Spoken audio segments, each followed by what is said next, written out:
La revista El Doctor en Casa presenta su programa El Doctor en Casa TV.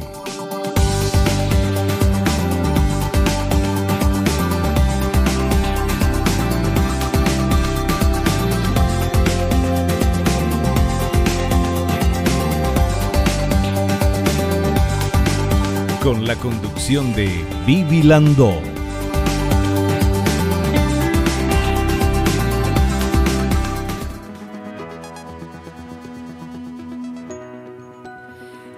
Hola, ¿cómo están todos? Muy, pero muy bienvenidos. Esto es El Doctor en Casa.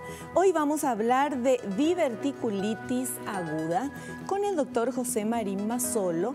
Él es cirujano general y laparoscopista, especializado en cirugía gastrointestinal y bariátrica. Y vamos a ver en esta placa, por favor, para entender un poquito el tema que vamos a hablar. A partir de los 40 años de edad, la probabilidad de padecer diverticulosis aumenta aproximadamente cada 10 años. Cerca de la mitad de las personas de entre 60 y 80 años de edad tienen la enfermedad diverticular. Cuando estas pequeñas bolsas se infectan o inflaman, sobreviene una condición denominada diverticulitis. Para evitar complicaciones de la enfermedad y quirúrgicas, se recomienda el diagnóstico y el tratamiento temprano. De este es el tema que vamos a hablar, muy interesante, con nuestro invitado. Al inicio del programa quiero agradecer a estas marcas y a estas empresas que me están apoyando. Muchísimas gracias, de verdad.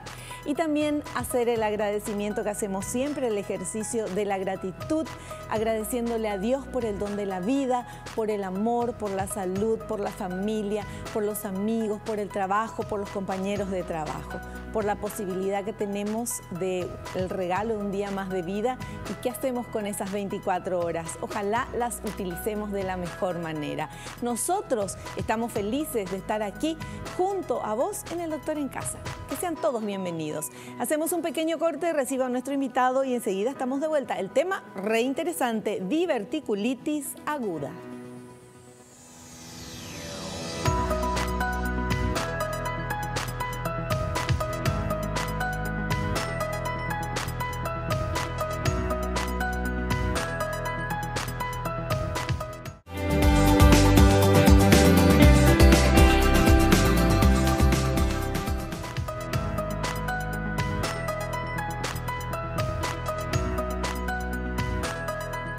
Estamos con nuestro invitado, el doctor José Marín Mazzolo. ¿Qué tal, doc? ¿Cómo estás? Bienvenido al programa. Muy bien, Viviana. Muchas gracias. Muy bien, Vivi, perdón. Viviana es mi hija. Muy bien, Vivi.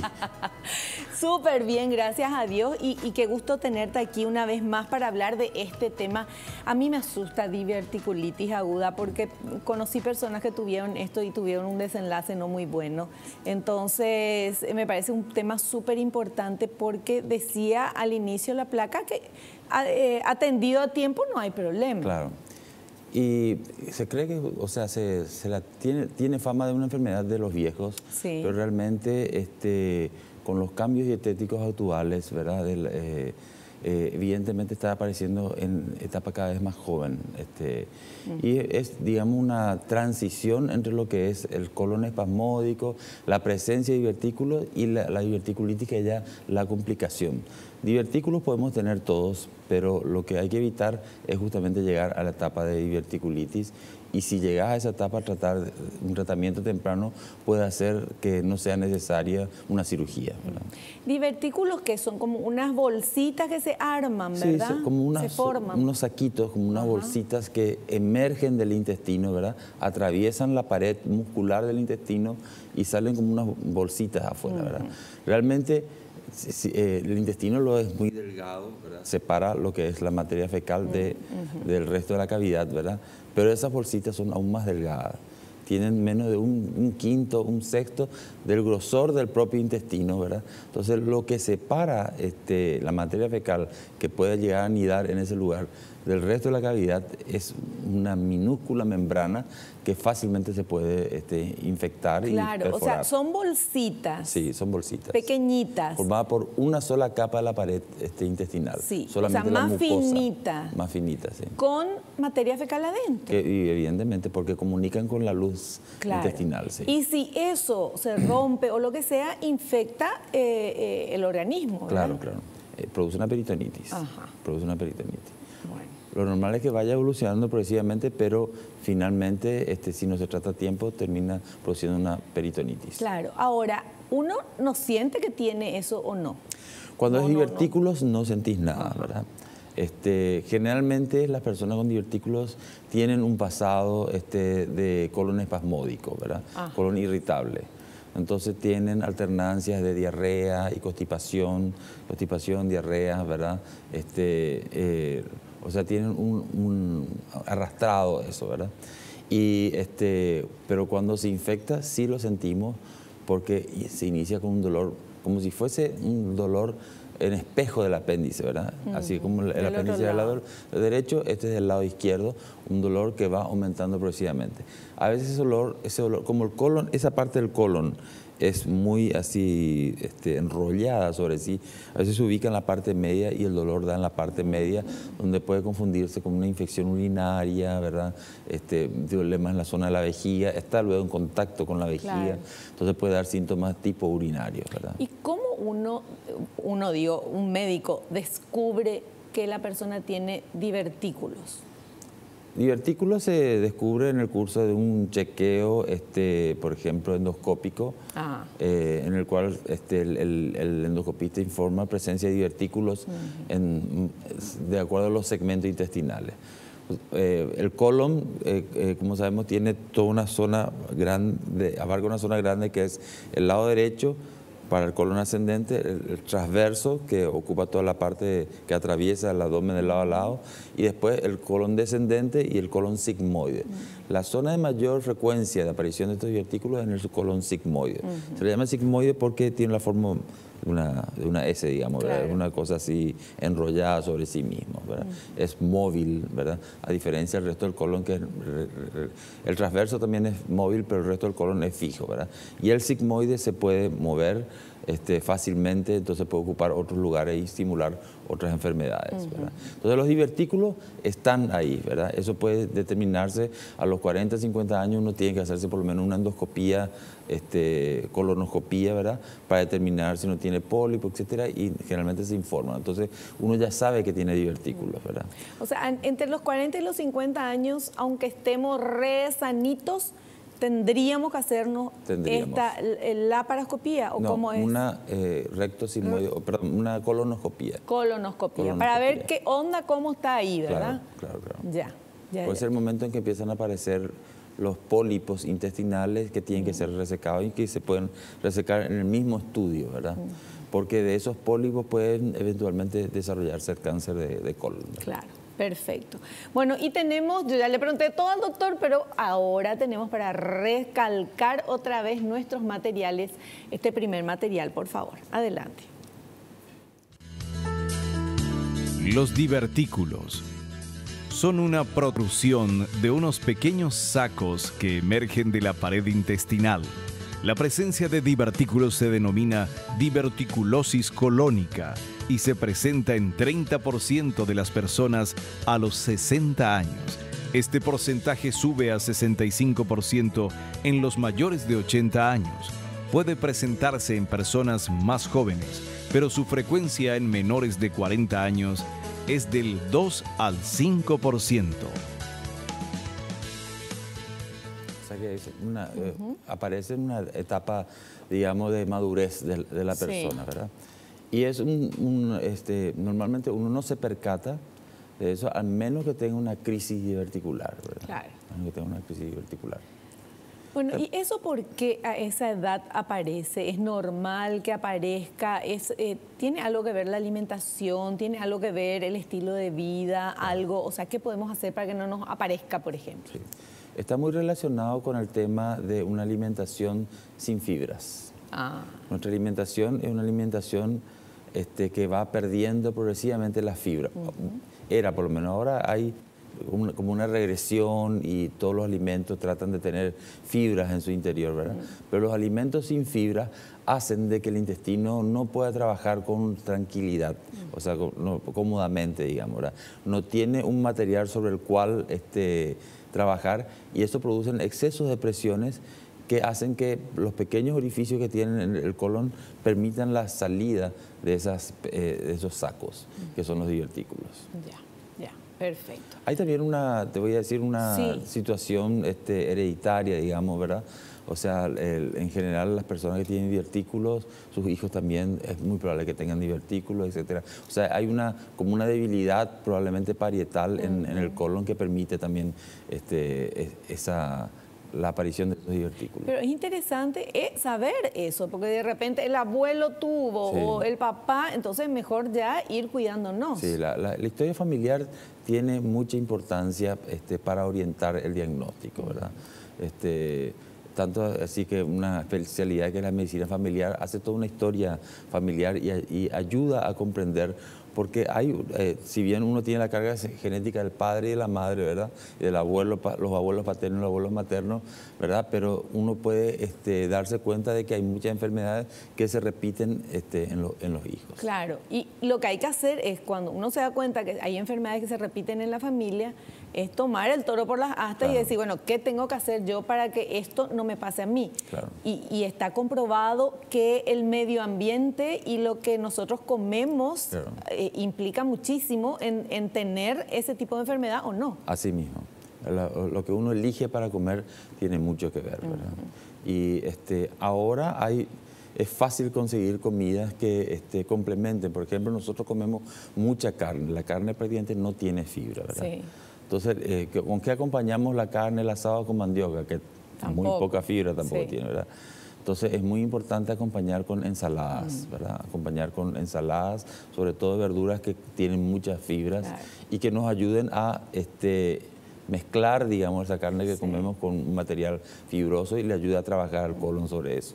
Un tip interesante es que podamos incorporar a nuestra alimentación, no solamente por este tema que estamos hablando, sino por salud en general, 2 ensaladas al día, o sea, en el almuerzo y en la cena. Entonces, antes de la comida que vas a comer, te comes un plato de ensalada. Y con eso, que eso forme parte de la alimentación, pero cambia y mejora la salud impresionantemente. Claro, o complementar con un postre con fibra, por ejemplo, comer naranjas cortadas, así, ¿verdad? O sea, frutas que tienen fibra y que pueden ayudar a compensar la cantidad de proteínas que comimos. Claro. Pero todos los días tiene que ser eso, doctor. Sí. O sea, tiene que ser, no es un día nomás me hago la saludable, ese día como frutas y verduras, después nada. Exactamente. Y después siempre, eso ya tiene que estar, tiene que formar parte de nuestra alimentación. Como la dieta de la luna, que es una vez al mes nomás. Y te morí de hambre por comer lo que sea. Bueno, no es así. Hay que incorporar las fibras en diferentes maneras y bueno, la más fácil para mí por lo menos es el tema o frutas y verduras. Sí. Para que encima que tenemos y que nos gusta. ¿Tenemos tiempo o tenemos que ir al corte? Bueno, vamos al corte. Yo hago así porque ahí está mi productora. Vamos al corte y volvemos enseguida.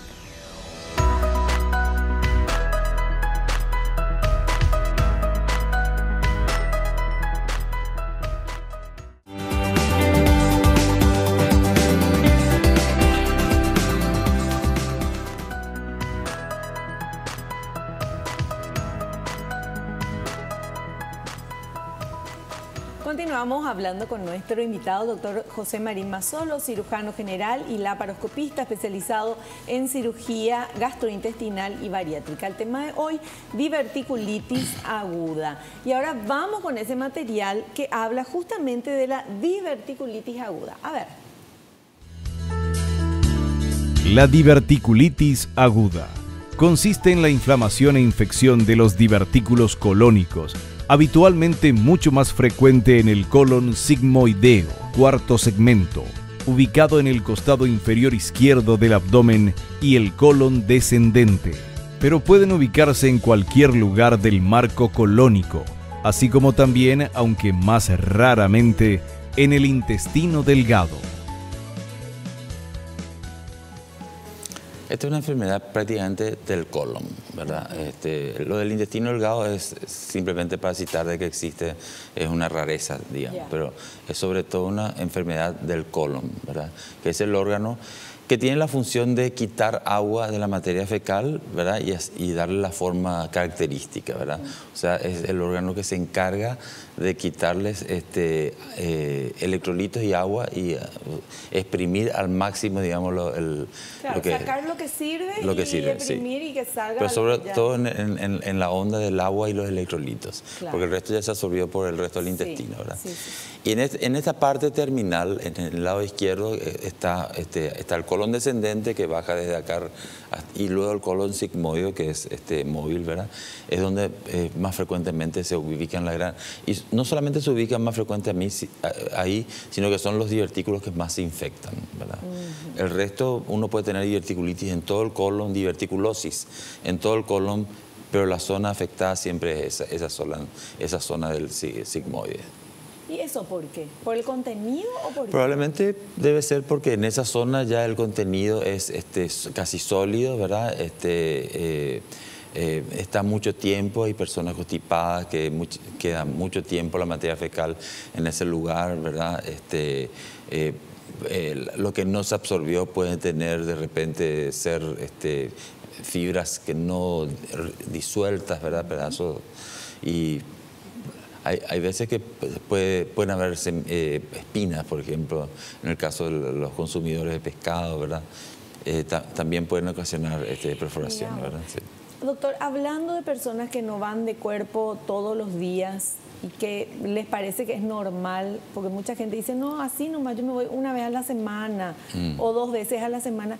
Eso no es normal, ¿verdad? No. Y hace daño al organismo. Uno tendría que ir como mínimo una vez cada 3 días de cuerpo. Eso sería ya mínimo. Lo ideal sería diario, ¿verdad? Claro. Pero hay que tomar una medida cuando uno 2 días no fue de cuerpo, algo hay que hacer para que suceda en el tercer día. Y esa medida tiene que ser lo menos agresiva posible. O sea, el laxante es una cosa ocasional y digamos excepcional, y no algo de rutina, porque prácticamente todos los laxantes producen acostumbramiento y finalmente producen una constipación más grave todavía. Pero muchas veces el tema de la constipación, por ejemplo, es por falta de tomar agua, de tomar líquidos. Si uno toma mucho líquido en el día, sí o sí, uno va a ir de cuerpo, va a ir al baño. Sí, por falta de tiempo también. También. El intestino tiene su horario, su reloj biológico, digamos, ¿verdad? Y el hecho de tener que estar de repente temprano en el trabajo hace que uno de los momentos cruciales, biológicamente importantes, que es la mañana, lo elimine, ¿verdad? En general, las mujeres que son más predispuestas a la constipación que los hombres no van de cuerpo en el trabajo, solamente van en su casa. Sí. ¿Verdad? Entonces eso va eliminando momentos en el cual el intestino avisa que tiene que vaciarse. O sea, a la mañana es la hora del intestino, por decirlo. Sí. Por eso es recomendable en las mujeres despertarse más temprano, desayunar más temprano, para tener ese momento de ir de cuerpo antes de salir para el trabajo. Claro. Bueno, y eso son pequeñas modificaciones que uno puede ir haciendo en su vida, porque al final uno dice, no, después nomás, qué sé yo, después llegaste, ya es de noche, ya no, pasó un día, pasó otro día, y eso es como tener una basura tóxica adentro del organismo. Sí. Decimos que tenemos un buen sistema de aislamiento, digamos, pero tiene sus consecuencias, ¿verdad? Sobre todo si se va más allá más allá de 3 días, digamos. Claro. Ya, o sea. Pero en la casa, doctor, uno se olvida de sacar el basurero de la cocina, por ejemplo. Te olvidaste de sacar y al día siguiente te levantás y hay un olor horrible. Bueno, te imaginas lo que pasa dentro del cuerpo. Ni me imagino. Entonces, por eso que es importante tomar no hay que decir, no, yo no me voy nomás, así nomás soy yo. No, está mal, no tenés que ser así. Hay que hacer cambios higiénicos y dietéticos. Tomar agua, como decís, es una de las cosas, ¿verdad? Alimentarse comer alimentos que tengan fibras, que ayuden a ir del cuerpo, usar el yogur, por ejemplo, sobre todo estos yogur que tienen probióticos. Usar algunas de las frutas que ayudan, evitar el exceso de consumo de quesos, evitar el exceso de té también, ¿verdad? Hay gente que toma mucho té, que son astringentes, ¿verdad? Y comer frutas que ayudan a ir al cuerpo, como la ciruela, la pera, son frutas que saludables para ayudar a tener una regularidad en eso. Así mismo. Bueno, y seguimos con nuestros materiales. Vamos con el siguiente, por favor. Causas. El bajo consumo de fibras en la dieta está estadísticamente confirmado como uno de los causales de la enfermedad diverticular. Por eso es mucho menos frecuente en las personas vegetarianas. Un alto contenido de carnes rojas y grasa en la dieta puede facilitar el desarrollo de enfermedad diverticular, lo cual puede ser compensado con el agregado de frutas y verduras a la alimentación habitual. Hay unos amigos míos que dicen, yo cebada lo que tomo porque toman cerveza con el... Pero eso así de cuerpo, no sé, pero hay que acompañar, hay que acostumbrarse a acompañar nuestra comida, que es muy proteica, muy carnívora, para acompañar con vegetales. Bueno. Ahora, volviendo al punto del tema de la dieta, o sea, no es cuestión de decir, no, yo no como más carne, o sea, el asunto es que nuestra alimentación sea equilibrada, ¿verdad? Nosotros somos omnívoros por naturaleza, ¿verdad? O sea que tenemos la capacidad de comer y de digerir todo tipo de alimentos, ¿verdad? El hombre es omnívoro, ¿verdad? Por opción de repente deja de ser carnívoro y se hace vegetariano o lo que sea, ¿verdad? Pero es una opción intelectual más que una opción fisiológica, digamos. Sí. Bueno, importantísimo el tema de la alimentación, de los líquidos y de todo para este tema y para cualquier otro tema de salud. Tenemos ahora otro material que habla de los niveles de gravedad. Vamos a ver y el doctor nos va a explicar. Niveles de gravedad. La diverticulitis puede presentar diversos niveles de gravedad, desde una simple inflamación diverticular hasta una peritonitis generalizada y sepsis. El mecanismo es la perforación de un divertículo, permitiendo que el contenido intestinal altamente contaminado pueda escaparse del colon. Claro, acá hay toda una historia natural de la enfermedad, ¿verdad? Algún mecanismo, ya sea un traumatismo interno, lo que sea, hace que algunos le atribuyen al tema de las semillas también, ¿verdad? Pero eso no está comprobado, ¿verdad? Ahora, una persona que tiene muchos divertículos no tendría que comer alimentos con muchas semillas, ¿verdad? Tendría que cuidarse de eso, no solamente comer eso, ¿verdad? Algo produce que uno de estos divertículos se perfore, una microperforación que permite que los gérmenes que están en el interior invadan. Eso produce una inflamación, ¿verdad? Que inmediatamente se traduce por un dolor y una sensación febril. El paciente siente un dolor, fiebre, y eso puede ir evolucionando como un apéndice, ¿verdad? La diferencia con el apéndice es que el tratamiento acá en la primera etapa es médico, no es quirúrgico. Claro. Entonces es muy importante hacer el diagnóstico diferencial, por más que están en lados distintos, ¿verdad? Acá lo importante es tratar de contener eso, y solamente se puede lograr con antibióticos. Porque la evolución natural sería que eso se perfore, que forme un absceso, forme adherencias, y los órganos que están ahí son sobre todo la vejiga, y a menudo también puede infectar la zona donde está el uréter, que es el que trae orina desde el riñón hasta la vejiga, ¿verdad? Y produce todo un fenómeno inflamatorio que al revertirse eso con un tratamiento puede terminar produciendo también una fibrosis, lo cual después dificulta la resección de eso, ¿verdad? Entonces eso es una cosa progresiva, pequeñas perforaciones, infección, pus, ¿verdad? Esa pus está localizada hasta que aumenta demasiado y se hace generalizado. Al hacerse generalizado, toca la membrana peritoneal, se absorben las toxinas y eso produce una sepsis. Ya. Bueno, interesante, estamos aprendiendo todo esto. Obviamente lo que queremos aprender es cómo prevenir, ¿verdad? Pero estamos viendo ya en el caso de que haya diverticulitis. Y tenemos este otro material que habla de complicaciones. A ver. Complicaciones. Estos pequeños sacos pueden, como complicación, inflamarse e infectarse o sangrar. En caso de inflamación e infección, pueden producir abscesos, fístulas, obstrucción intestinal, peritonitis y sepsis. Estas complicaciones están relacionadas con el exceso de tabaquismo, ingestión de AINES, antiinflamatorios no esteroides, obesidad y consumo de paracetamol. Sí. Acá lo que tenemos es que hay una serie de factores predisponentes, ¿verdad? ¿Verdad? Y también mencionar lo que ahí dice, ¿verdad? Una cosa es una de las complicaciones, una de las ramas es la inflamación, que es la que estamos hablando ahora. Inflamación, infección, perforación. Pero la otra es la del sangrado, ¿verdad?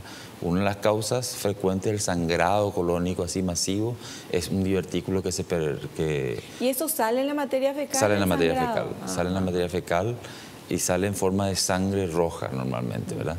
No es como el sangrado de una úlcera de estómago, que como la sangre recorre todo el intestino, sale como una sangre negra, ¿verdad? Que se llama melena. Sí. En el caso de, ¿por qué se llama melena? No sabemos, ¿verdad? No sé. No pregunté tampoco, pero menos mal. Esas son las cosas que... Sí. Pero en el caso del colon sale una sangre normalmente roja. Cuanto más baja y cuanto menos constipado es el paciente, ¿verdad? Más roja sale la sangre, ¿verdad? Y ahí hay una serie de diagnósticos diferenciales, ¿verdad? Pero son cuadros totalmente distintos. Claro. Uno es el sangrado, que requiere normalmente una internación, reponer la sangre que perdió el paciente y que normalmente es autolimitado, ¿verdad? Eso se limita. Pero la inflamación no es autolimitado, eso va evolucionando y requiere un tratamiento quirúrgico a dosis plena para lograr enfriar eso. Ahora, doctor, ¿por qué el uso del paracetamol? Escuché yo ahí en el material que decía... Se ha visto que los antiinflamatorios en general, ¿verdad? Que son los AINES. Los AINES son los antiinflamatorios no esteroides, AINES, ¿verdad? Bueno, en general son irritables para el colon, ¿verdad? Y el paracetamol se ha visto relacionado mucho porque se ha utilizado mucho con el tema del dengue y compañía, claro. ¿Verdad? Se está utilizando mucho, se dejó de usar la aspirina, ¿verdad? Sí. Se dejó de usar la novalgina, o sea, la dipirona, ¿verdad? Y se está usando esto y se está empezando a ver que también tiene efectos colaterales que no eran conocidos, claro. Y que actualmente con la difusión de su uso y con su uso exagerado, porque muchas veces la persona que tiene, por ejemplo, dengue, no le calman 3 gramos de paracetamol y empieza a tomar 4 y a veces 5, ¿verdad?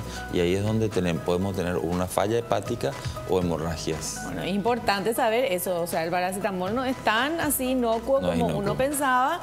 Entonces, tener mucho cuidado, porque mismo las mamás le damos a los chicos el paracetamol así por cualquier cosa, de repente para que no le duela, para esto.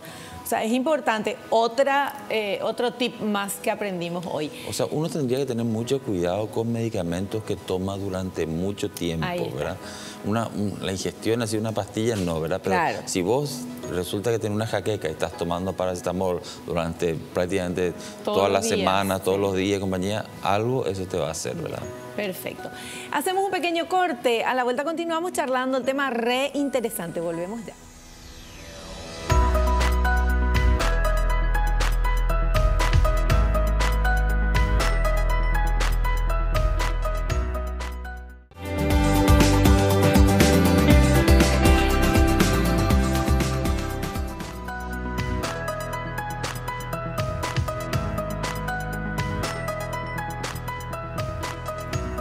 Muy bien, continuamos charlando con nuestro invitado, doctor José Marín Mazzolo. Él es cirujano general y laparoscopista especializado en cirugía gastrointestinal y bariátrica.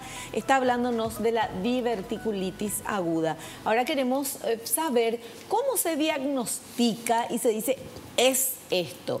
Para eso tenemos este material preparado por el equipo de producción y obviamente el doctor nos va a decir si está correcto o no. Diagnóstico. La mayoría de los pacientes presentan un dolor progresivamente intenso en la fosa ilíaca izquierda, parte baja, que puede generalizarse al resto del abdomen.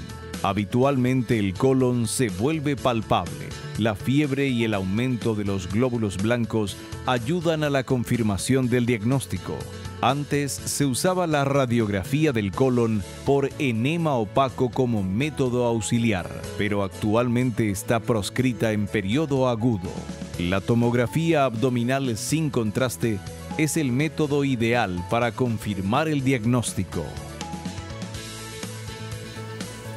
Es así, doctor. Claro, digamos que la clínica es la que orienta siempre, como siempre decimos, ¿verdad? No es cuestión de hacer tomografía a todo el mundo, ¿verdad? Primero en la clínica uno sospecha que haya una diverticulitis y lo que hace es una prueba sanguínea, ¿verdad? Donde normalmente los glóbulos blancos están alterados, están aumentados. Y esto es un índice de que hay una infección incipiente, ¿verdad? La tomografía ayuda a ver el grado de evolución que tiene esa enfermedad, porque como se hacen cortes del colon, uno puede ver si la pared está engrosada, si hay una inflamación de la grasa que rodea ya, o sea que ya eso evolucionó, o si hay inclusive líquidos en cavidad, que significa que eso se perforó, ¿verdad? Pero la clínica realmente es la soberana en esto, ¿verdad? Digamos, no se puede dejar de tratar a un paciente porque no hay tiempo para hacer una tomografía. Uno ya empieza el tratamiento y normalmente hay que ganar tiempo antes que la infección se extienda más. Claro. Bueno, y ahora llegamos, el doctor nos va a explicar, pero tenemos el material que habla de lo que queremos saber, el tratamiento. A ver. Tratamiento. En etapas iniciales, puede ser suficiente la prescripción de antibióticos durante 2 a 3 semanas. Los procesos evolutivos más severos requieren de internación y administración de antibióticos por vía intravenosa. En caso de mejoría, se pasa a vía oral y luego de 48 horas se inicia una dieta sin residuos. Si no se produce mejoría o la crisis es recurrente, se indica el tratamiento quirúrgico, que puede ser por vía abierta o laparoscópica reservada a los pacientes con inflamación no muy avanzada. Se reseca la parte afectada y se vuelve a unir el intestino.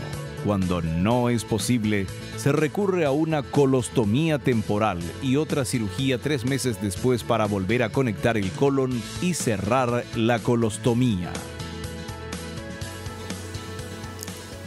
Explícanos, por favor. Bueno, el primer tratamiento es un antibiótico, pero un antibiótico que normalmente hay que tomar, como te das cuenta, por mucho tiempo, ¿verdad? No es un antibiótico que uno toma 3, 5 días y como por una gripe.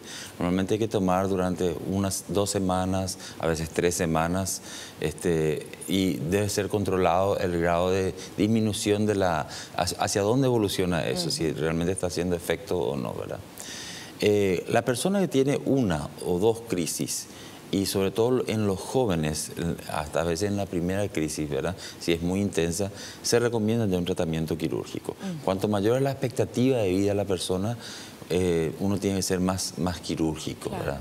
Porque va a volver a ser crisis seguramente. Claro, para arreglarle ya y que viva tranquilo. Claro, y por más que uno dé el antibiótico, la restitución no es perfecta, ¿verdad?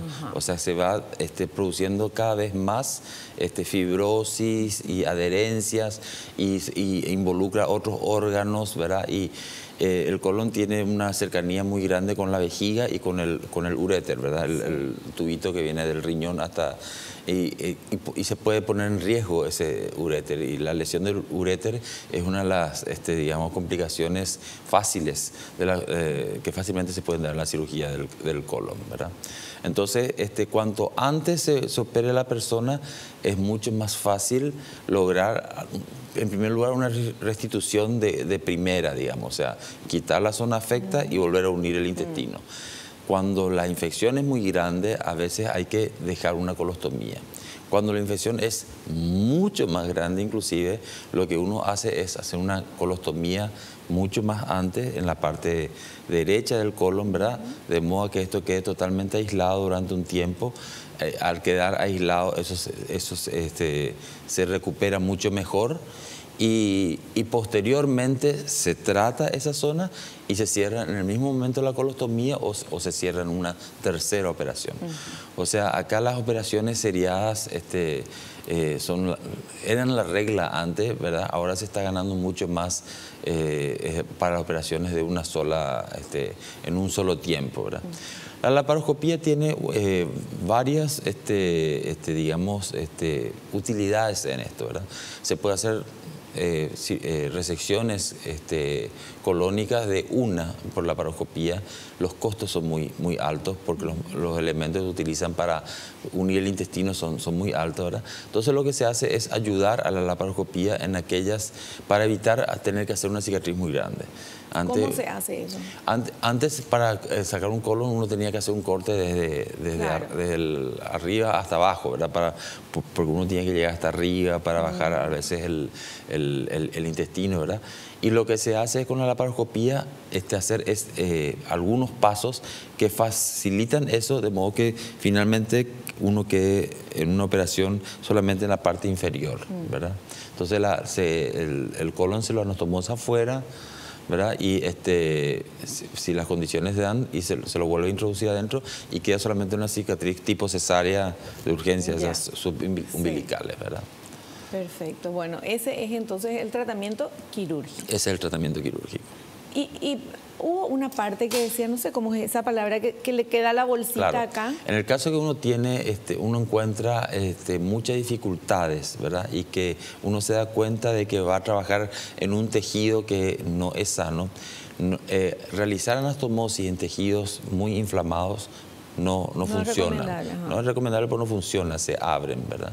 Entonces lo que uno tiene que hacer es abocar al exterior. Entonces uno cierra una parte del intestino, la que va hacia abajo, y la otra aboca al exterior temporalmente, ¿verdad? Y eso es lo que se denomina una colostomía temporal. Colon de colon y ostomía de abertura. Claro. Ostomía es abertura, ¿verdad? Entonces eso, durante 3 meses uno hace que uno vaya de cuerpo por ese muñón. Que tienen las bolsitas. Y unas bolsitas, ahora hay mucho material que facilita claro. realmente eso. Y eso se cambia, se higieniza y se vuelve a poner durante 3 meses más o menos. Y después se le hace a los 3 meses se vuelve a unir el intestino. Ajá. Una vez que pasó todo el fenómeno inflamatorio, se hace la unión del intestino con la unión natural, digamos. Claro. Y no en todos los casos se hace lo de la bolsita. No. Por eso te digo, cuanto menos inflamación uno encuentre, hay menos posibilidades, o sea, cuanto antes uno opere, digamos, hay menos posibilidad de tener que lidiar con ese tema, ¿verdad? O sea, si la persona se dio cuenta que se siente mal, se va al médico, no espera, se dan cuenta de lo que es, le hacen la operación, sale feliz de la vida de la operación sin ningún problema.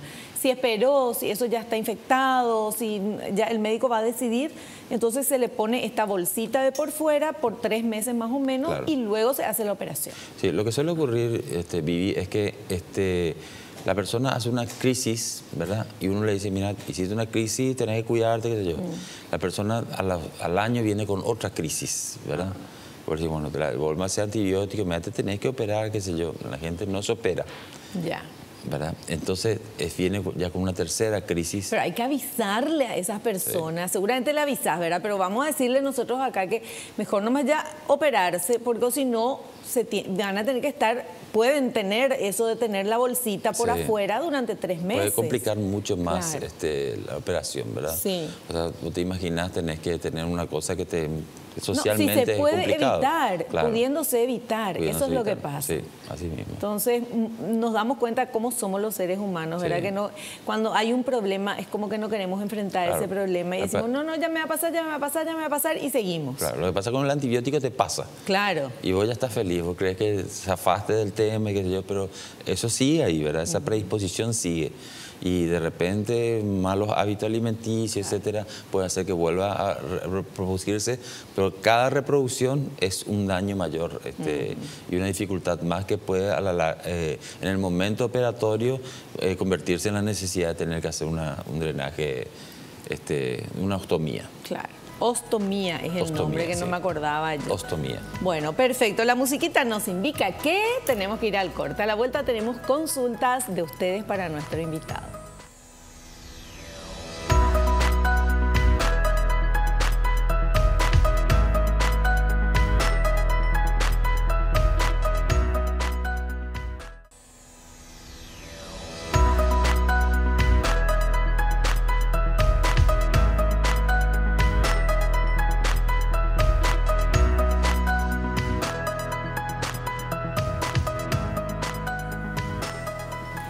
Continuamos charlando con el doctor José Marín Mazzolo, cirujano general y laparoscopista especializado en cirugía gastrointestinal y bariátrica, hablándonos de diverticulitis aguda. Y tenemos preguntas de ustedes para nuestro invitado. Vamos con esa primera consulta, por favor. Laura de San Lorenzo pregunta, ¿el sobrepeso puede influir en la aparición de divertículos?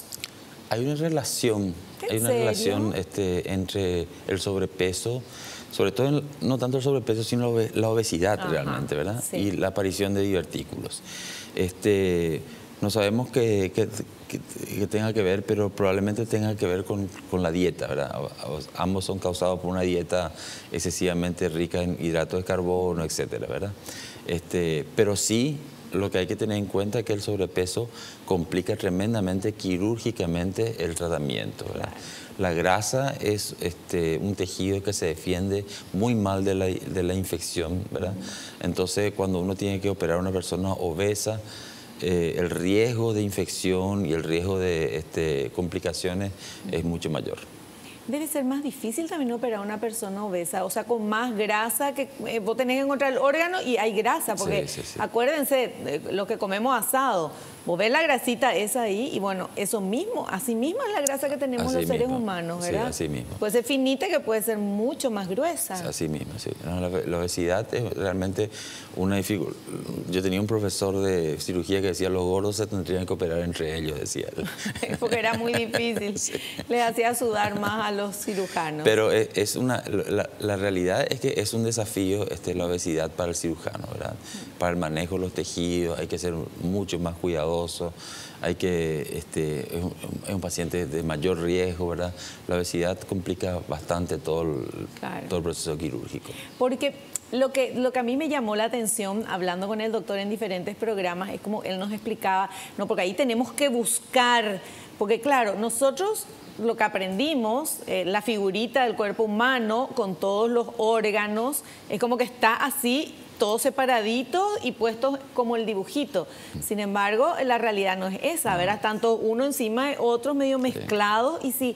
y si hay grasa, sí. Es más difícil. Es más difícil, hay que ocupar lugar, que tenés que, tanto en la cirugía abierta como en la cirugía laparoscópica, la grasa te ocupa un lugar y, digamos, uno tiene que separarlo porque se viene encima, no es fácilmente manejable, etc. Doctor, ¿y los órganos? Eso ya no tiene nada que ver con lo que estamos hablando, pero me interesa saber. Los órganos, por ejemplo, que tenemos todos acá, qué sé yo, el intestino, el vaso, el hígado, ¿eso se mueven?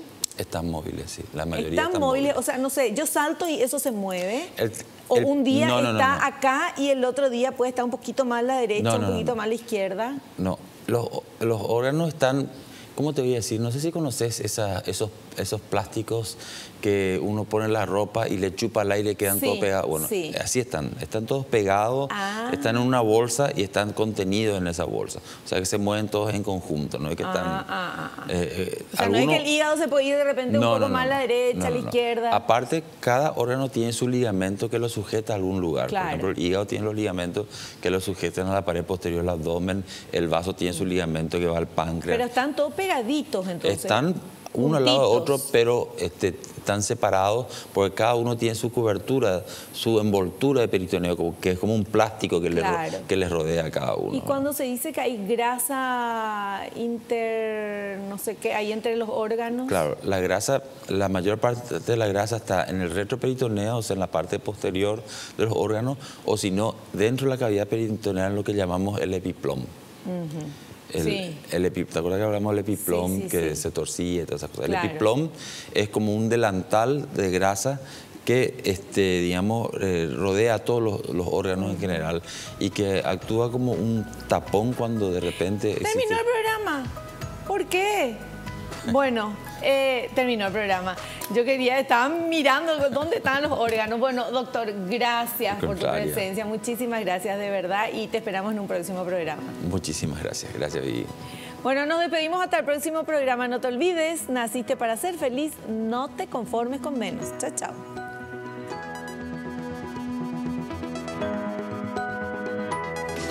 La revista El Doctor en Casa presentó a Vivi Landó en el programa El Doctor en Casa TV. Fue una realización de Alicante.